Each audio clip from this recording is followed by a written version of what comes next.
everyone, welcome to BooksWagon. Today we have with us Mr. Ravi Shankar Etteth, a very renowned author whose work captures human emotions with quiet depth and empathy. His writing reflects on loss, memory, and understated moments that shape our inner life. Welcome to our platform, sir. Thank you Thank you. so much for being here. Thank Please you. tell us a little bit about your journey. What exactly inspired you to go down to this path? I've been writing books. I'm since I think 1996. I've made a collection of ghost stories, horror stories, and I mean it was an accident how I started writing because I wrote a story which was published accidentally by Penguin. And I mean, won the whole story. Um, I was, I mean, a guest in Bikram Seth's mother's house, Laila's auntie's house, when Bikram was writing his Suitable Boy. And David and Bikram were very busy working while I was just lying under a tree, drinking plum squash and reading or going to sleep. So eventually, I think they couldn't take it anymore. So they said, why do you do something useful? I said, like, what? So do something useful because everyone was talking about. I mean, there was a lot of writing which was in the air. So I said, okay. So I went to Lelante's office and I found a typewriter and I typed a story and gave it to David. I said, this is the best I can do. I'm going to sleep again. Somebody liked it. So he included it in the Penguin book of ghost stories. And then I wrote a book by HarperCollins in 1996. And then I didn't write anything for a long time. Then I wrote a book again, which was not autobiographical, but which had a lot of my family history in it, which was published by Double in England, and I think it's translated into some 18 languages or something. Then I wrote a detective novel, which again was published again by Double in lots of. So it went on like that, and I do not specialize in one particular kind of writing because I like to experiment.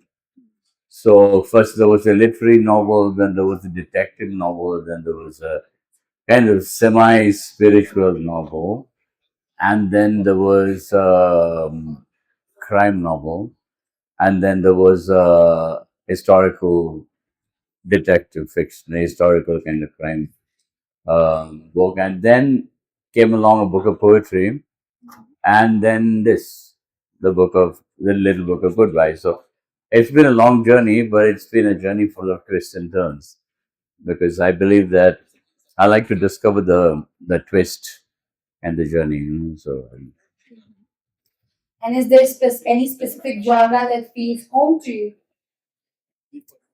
not particularly. I think easy with all genres because I don't believe in the writer's block. I don't think there's anything called the writer's block. You got something to say, you just say it and get on with it. That's what I think. You write a good book, you have a great idea, and you can tell a story, and you tell the story and get on with it. That's what I believe. All right, so please tell us a little bit about your latest edition. What exactly was the thought behind the title, especially, and where did the inspiration came from? You know, a lot of my friends died in COVID during the pandemic, and some of them were very very good friends. And when my father died, he didn't die of COVID. I was sitting in my house in the hills, and my father died in Palakkad, which is in Kerala. The last I could see of his face was on a friend's cell phone screen. So the thing is that it's the inability to kind of say goodbye to. That's what started my thing. So I started thinking that one of the most common things we do is a farewell, is a goodbye. Like I leave this place, in a way, I'll say, okay, bye, thank you. So that's a goodbye. I mean, I meet somebody, I meet this lady, and she looks at me, and then I smile and she moves on. I mean, that's a goodbye, right? So a goodbye is not necessarily a bad thing. People are associated with death. But you see, the thing is that a goodbye is a memory which is made because any memory which is made follows a goodbye follows, right?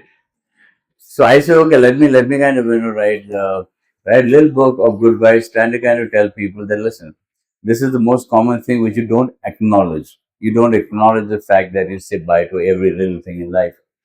And what teaches you when you depart, when somebody departs, or something departs, what teaches you, and there is unfinished business like goodbyes. So this book is a semi autobiographical, not only semi memoir, semi fiction. So it's like I don't know how to classify it, but it's like I think my publishers classify it as a short fiction. So it's basically half memoir, half fiction. All right, that actually sounds pretty different and pretty interesting. So, is there any message that you would like to give your readers on how you want them to connect with your book? The only message I have to readers is just enjoy any good story, whether it's mine or it's anybody's. Enjoy a good story. Don't read it because you have to read or somebody said you have they read it. I mean, never give in to a wave. I mean, go with your own flow. All right, thank you so much, sir, for being here, for giving us your time, and thank you, everyone. This book is The Little Book of Goodbyes, written by me, Ravi Shankar Etteth. It's available now on BooksWagon.com. Do log in immediately.